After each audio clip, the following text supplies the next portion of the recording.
各位观众朋友们，大家好，我是先锋君。看遍《海贼王》这部漫画，相信大家最关注的就是我们的主角草帽团了。他们的冒险牵引着我们的心，有了主角，自然就少不了跟随主角的小弟。我们习惯了主角的陪伴，只把这些小弟当作陪衬和龙套。不过，当食人魔巴托罗米奥登场后，观众们开始被这些小弟们吸引。巴托罗米奥也向我们展示了脑残粉的个性和魅力。他向世界宣布，当个小弟也是好的。没有遇见草帽海贼团时，巴托罗米奥是个彻彻底底的坏人。他是海贼王的家乡罗格镇黑帮的首领，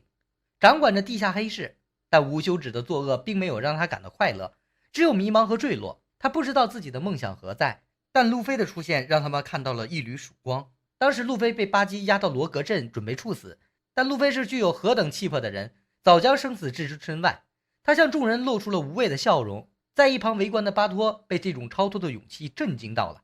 他从未见到有人有如此的品格。当雏形台被击碎，路飞获救之时，巴托再一次被彻底震惊到了。这简直是天选之人啊！路飞的好运和勇气改变了他的人生观，他将路飞当作神一样的人物，开始追随路飞的步伐，投入海上的冒险中去。或许在旁人看来，巴托太傻太过疯狂，但巴托自己是幸福的。他从不顾及别人的看法，桀骜不驯，快意行事。除了草帽一伙，没有任何人值得他尊敬的人。只要有人胆敢侮辱草帽路飞，他必然痛恨至极。巴托对平民的不友好也是有原因的。他认为人们如果不冒险，就会懦弱自私，成为乌合之众，毫无用处，所以他才做出一些有伤风俗之事。但不能否认，他是一个重情义的人。为了跟上前辈的脚步，他也在拼命变强，吃下了强悍的屏障果实，实力大增。在路飞离开东海不久，他组织了自己的手下扬帆出海，追随草帽前辈。但由于这帮人常年蜗居陆地，航海经验严重不足，屡屡碰壁。不过巴托不以为然，不改往日黑帮本色，到处烧杀抢掠。很快赏金就突破1元，成为新一代超新星中的佼佼者，也被人们评为了最痛恨的海贼。在这样的处境下，巴托得到了路飞在德雷斯罗萨的消息，于是决定前往德岛竞技场，一是抢夺烧烧果实，二是拜见自己心心念念的偶像。德岛竞技场情节中出场人物众多，但巴托显然是最出彩的。他在竞技场上的表现让人一度怀疑，在决战时会对路飞造成很大的威胁，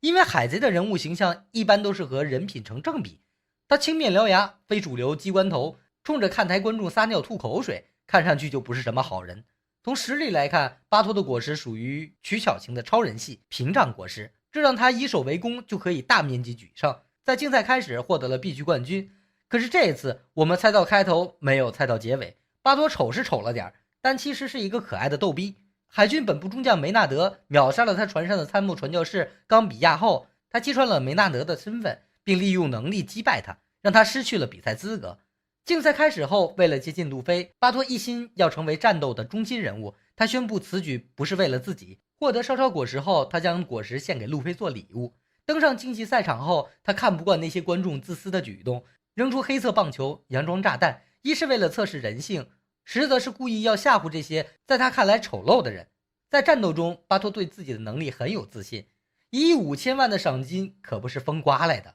他认为来挑战的不过是一群渣渣，没有人能撼动路飞的地位。许多魁梧厉害的家伙都猛烈地向他出击，全部被他屏障挡了下来，并反弹到自己身上。越愤怒的攻击反而会受到越大的伤害。必须战斗的时候，巴托做成人光虎斗，轻松解决到柴狗贝拉米和鱼人武斗家哈库，直到最后伊利扎贝罗暗示把其他选手清除掉，他利用屏障果实保护自己，让伊利扎贝罗无力反抗，直到淘汰出局，一举进入4强。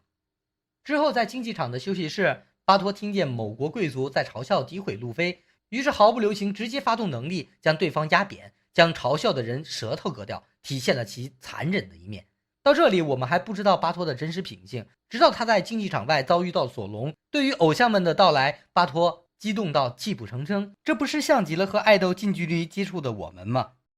他帮助索隆到处寻找路飞，意外遇到了之前和自己交过手即将被处死的贝拉米，于是仗义相救，两人终于找到路飞。巴托开心的就像迷弟遇见迪迦奥特曼，痛哭流涕到几乎心脏病发作，老半天不敢抬眼去看路飞。尾田用这种方式将一个看似反派的角色立马扭转成了路飞的忠实拥趸，这一安排极其巧妙，并且某种程度上还映衬了很多海贼迷的内心。我严重怀疑尾田是照着粉丝来塑造这个角色的。在路飞等人随后的计划中，巴托跟随萨博一同前去掠夺烧兽果实，结果当然不意外的让萨博成功得到了艾斯的能力。而此时场外的局势也推进到了白热化，砂糖被乌索普下晕后造成玩具复原，人民恢复记忆，德岛顿时大乱。明哥被激怒，使出鸟笼将全岛困住，并悬赏路飞一伙人。重金诱惑下，岛上的人开始追捕被悬赏的星级通缉犯们。乌索普因为下晕砂糖这个关键人物被5星悬赏，一时间招来无数人觊觎。作为草帽团的脑残粉，巴托利用屏障能力挡住追兵，让大神乌索普得以逃脱。随后他赶到高地，想和路飞会合，发现路飞已经带着罗离开，但他拿到了罗的手号钥匙，于是和雷贝卡以及耀眼的罗宾前辈一起去向日花田找路飞。这一路巴托可谓是草帽团的路障清理人员，他一路和卡文迪许挡住堂吉诃德家族的追兵，明哥手下大将古拉迪乌斯前来追杀，巴托挺身而出，用屏障挡下了所有的攻击。但古拉迪乌斯是抱抱果实能力者，一个人就铸造出堪比一支军队的猛烈炮火。巴托拼命想防住攻击，但无济于事。为了保护众人，也为了给路飞创造与明哥的战斗环境，巴托决定做出一件壮烈的决定。他将自己和古拉迪乌斯关进一个巨大的屏障球里，用刀刺向古拉迪乌斯，准备同归于尽，用生命保护自己的偶像，承担下所有伤害，鲜血淋漓。爆炸过后，古拉迪乌斯仍站了起来，准备刺杀罗宾，而巴托想起了路飞当年的勇气和毅力，用自己最后的力气发出了致敬路飞的屏障手枪，终于将古拉迪乌斯击杀，自己也奄奄一息，所幸被乔巴救下，保住一命。随后在鸟笼收缩的紧要关头，路飞四党第一次发动给明哥造成重创，但是鸟笼没有消失，还缺致命一击。为了给路飞争取四党恢复时间，巴托使用屏障跟大家一起合力阻挡鸟笼。对巴托来说，只要可以略尽绵薄之力，为了草帽一伙和路飞，他可以做任何事情。再后来路飞击败明哥后，他又将怪力军团以及东塔塔的小人们一起合力对付藤武带领的海军。整个德岛篇章，巴托出尽了风头，也立住了人设，在海贼迷投票的喜爱人物榜上直接飙升至第9位，让很多人呼吁他上船。但我们知道巴托上船的可能几乎为0，毕竟气场和目标不相符，人物也是调剂剧情的作用居多。在德岛事件结束后，巴托和众人在约塔玛利亚大船团的巨舰上喝下了小弟酒，强行将巴托俱乐部与其他6组势力一起组成草帽大船团，加入草帽麾下，成为了阿尔番队。之后路飞等人乘坐巴托俱乐部的这条骚包的前进路飞前进号来到了佐乌岛。为了不拖累路飞前辈，巴托决定与路飞分手，二人挥泪告别，开始自己的冒险之旅。在之后的剧情中，我们从漫画的封面故事了解到巴托一伙人的后续故事，也可以说是很精彩的。